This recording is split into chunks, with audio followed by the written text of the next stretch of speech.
Is there no such thing as a silly question? Conversations about mining. Hi, Jess. How are you?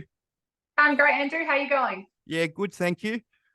Today, I suppose this is one that I wanted to bring forward so people would understand. I don't know if you've had much experience with it on site, but everybody knows there's no such thing as a silly question, which is fair enough individually on its own. But I just want to clarify to people that if you ask 50 silly questions in 2 days, then you are painting a target on yourself.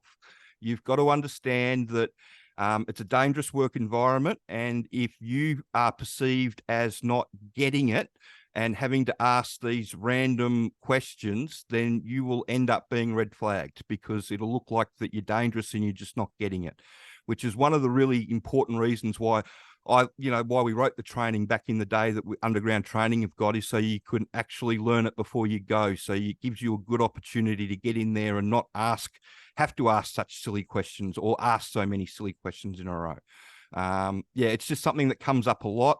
I've seen it with safety and training officers come in, after 2 days of inductions. This guy's all right, that guy's all right, that person's no good. All they do is ask silly questions. So just be aware, even though, there's a big sign saying there's no such thing as a silly question. I agree with that 100% individually and spaced out. There's no such thing as silly questions. But if you get a lot of them in a row, then that can be a big red flag for a lot of people working with you on site. Have you had experience like that before? Yeah, I have. And I think it comes down to it's the whole crew, it's the experience. It was when I was operating machinery down in Boddington, and we had an operator come in, actually really nice guy, but I don't know whether he just didn't retain information very well or he just wasn't paying any attention. But it was, he'd been through all the inductions and just really basic stuff like reverse parking LVs. He would just, I was like, dude, like you're gonna get a window seat, and he was like, oh, I just didn't really take it very seriously. And I think that's what it comes down to, is we were all a bit kind of nervous because we're like, man, if he doesn't even take this little stuff seriously, is he going to run one of us over in a bit of machinery because he's not taking his job seriously? So it's a major safety concern for people that are on site.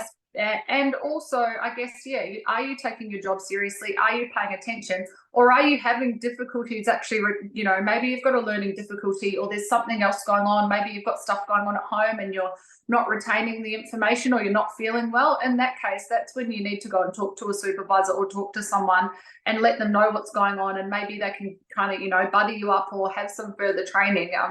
Because like Andrew said, there isn't any silly questions. And if you genuinely want to know the answer to something, but if you've just gone through your inductions and your safety training and also been buddied up with someone for, say, a couple of weeks or a couple of swings, and you're still asking basic questions that you should have probably known the answer to on the first day, then something's not right. Yeah, and people notice and it gets flagged and, it becomes the overall opinion of, yourself on site.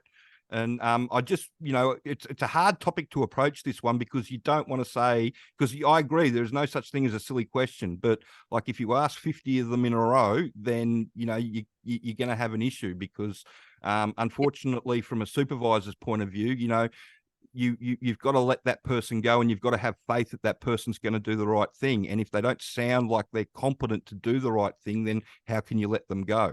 I'm not saying don't ask questions either. I'm just saying that if you are a person that likes to ask a lot of questions, maybe just be a little bit circumspect in the ones that you do ask and not just ramble on, because I've seen good people derailed just because they've asked a lot of questions. And it's just one of those things.